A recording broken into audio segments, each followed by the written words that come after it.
just looking at the box score and pretty much knew. I just know the exact total. I mean, both pitching staffs really did a nice job. I think both teams double-digit strikeouts, and both bullpens did a tremendous job. I mean, coming in and pretty much shutting down the offense. And I try to be positive, with everything that we do. Obviously, you learn from everything that happens and talk about it a little bit. But the positive today for us was that we pitched well. We pitched good enough to win. And, I thought Zach, he got a couple bad breaks in the first inning. We spotted him 5. I felt like they'd have scored maybe 1. We fielded the ball all year, and we've turned double plays, and we didn't do it today, and it cost us. I didn't think their 5 runs would hold up. I thought we'd score 5, but we didn't. So hats off to them for that. But the positive for me today was Gackle and Gibbler, and then Fouch coming in, getting him one hitter.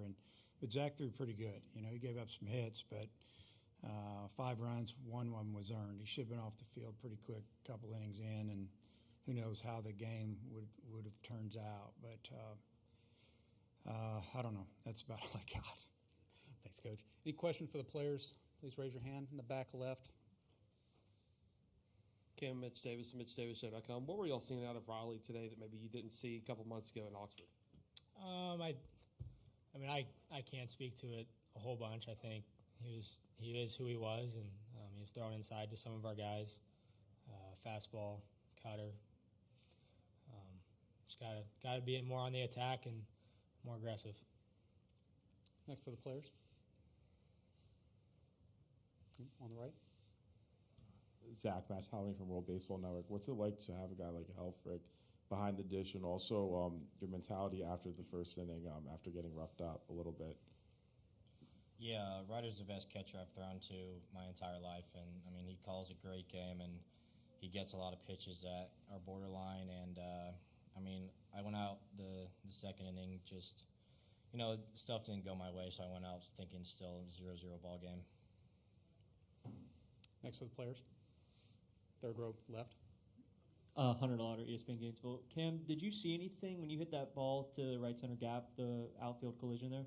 Yeah, I was rounding first, and I saw them both dive. I saw them both on the ground, and I was thinking 3 out of the box because it's a big ballpark. And then Coach Warnes was there wheeling me, and he says, "You got to go." So I thought it might be a play at the plate, but I don't know really what happened behind me. But, yeah, that's what I saw. On the right side, third row, fourth row. Kevin Skarbinski with the SEC blog. Cam, do you like the idea, trying to be positive, of getting some extra rest before the regional, or would you like to get some more live reps here? Competing is always the best thing you can do to prepare for championship baseball. So baseball didn't go our way today, and that's just the game. But we can see it as a positive and use it as a restful time. Come closer together as a team. Spend some time that way practicing, just spending time together, and we're excited to go and compete in the regional. Okay, any more for the players?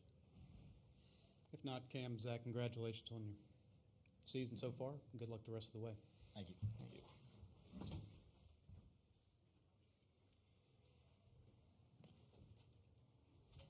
All right, if there are questions for Coach, let's start on the right, fourth row. Dave, I'll ask you the same question in kind of a different way.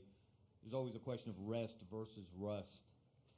Would you rather keep playing, beyond the fact you want to win the tournament, to get ready for next week, or can that rest help? Yeah, the way the tournament's set up now, to answer your question, I would much rather be playing at least one more game and hopefully 2, just to kind of stay on rhythm a little bit. And, if we'd have been here since Tuesday and maybe won 3 in a row and, we had to win 2 or 3 more to win it, I don't know, maybe that's more than you need. I might answer it differently, but, that's our first game. We weren't ready to go home. Next for Coach, in the back left. Coach Mitch Davis, MitchDavisShow.com. Just a quick question. What is kind of like the message to the team after you go 1-and-done at Hoover, and the ultimate goal is to get to Omaha? What is the message to the team the rest of the way? Well, the message in the outfield was that, you learned from today's game. We let it slip a little bit in the first. The pitchers did a great job of holding them down, giving us opportunity, but Ole Miss's pitchers would have none of it. And that how a bad inning can finish you, and all the games coming up are, to the point now where you lose a couple, you're done. And, but the message going forward is that we've got to tighten up as a group, and we can't let this happen again. And we need to have a good week back in Fayetteville, and you're ready to go. Next for Coach on the right side in the back.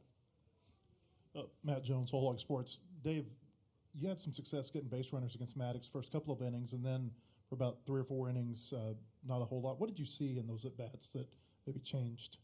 Yeah, well, probably more to do with where he was locating his fastball. He's got a lot of run on his fastball, arm side run. And, we had one hitter had a 2-0 count and got jammed, and that's not a good thing, really jammed. And great pitch and not a good decision at the plate, but this is what he had. And then he threw that little spinner away, and he located. I mean, he did a great job. He really pitched today. Best I've seen him when we played him. On the right side for Coach. Coach, Matt Taubeny from World Baseball Network. You guys are number 1 in the country, strikeout to walk ratio. How do you just feel about, your pitching coming in to the regional next week and what lies ahead? Well, I feel great about it. Today didn't go well, obviously, but I feel good about our team. I feel good about our pitching. Like I said, defense has been solid, and we've swung the bat pretty well statistically if you look at it.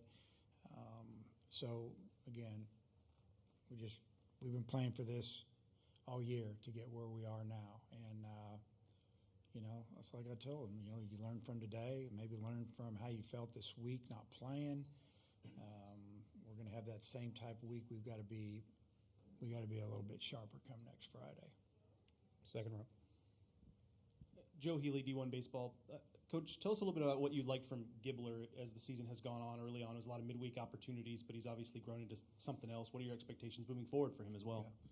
Well, he's just grown up, From when he walked in the door, he had a good arm, didn't command stuff great. Then he'd have a good outing, then have a bad outing, and this is in fall practice. Kind of, pitched with an attitude almost too much, where I felt like if you pitch like that, you're going to be 1 inning max guy. You can be better than that. And he really calmed it down, and his stuff is obviously really hard to hit. Throw his fastball for a strike now when he needs to. He did it today. Get me over breaking ball. He can throw the swing and miss one, and he can bury it. And he is a big piece of our bullpen now. More for Coach. If not, one more on the right. Actually, a couple. Gabe, what did he show you today? Gackle. Yeah, I thought he threw the ball extremely well. I mean, we could have left him out there. We just wanted to get Gibby in there for a little bit, and he had maybe a couple too many 3-2 counts, but there was breaking ball, slider, fastball for a strike. He was around the zone, only a couple of bad misses. Just sits in the mid-90s. He can pitch, and we can use him in so many different roles, whether we finish a game with him, start him, long relief, and he's such a good teammate, he doesn't care what he does. All right, last one for Coach. Okay, and then obviously you wanted to be playing the next couple of days. How do you approach this weekend? Is it rest time? Do you go back and get practice in? Well, tomorrow will be a day that we'll have the field, the weight room open for them, and we'll be up there hanging around. If they want to come around, we'll do some things, but I don't think we're going to give them 2 days off in a row. We just need to see them and keep them rolling, and but we'll rest them. But we will also try to improve on some things we didn't do well today, and some things we need to do going forward if we're going to play for a while. BetOnline is the world's most trusted betting platform and your #1 source for all your sports betting action. Baseball season is in full swing and we're into the NBA and NHL playoffs, and BetOnline has more ways to stay in on the action with the latest odds, news, and scores, even live in-game betting while the games are being played. With the largest selection of odds on everything from the MLB, NBA, NHL, and UFC, BetOnline remains the best online source for all your sports wagering information. In between games, head over to the BetOnline Casino with all the top Vegas-style games, including poker and live casino. Bet online, the game starts here.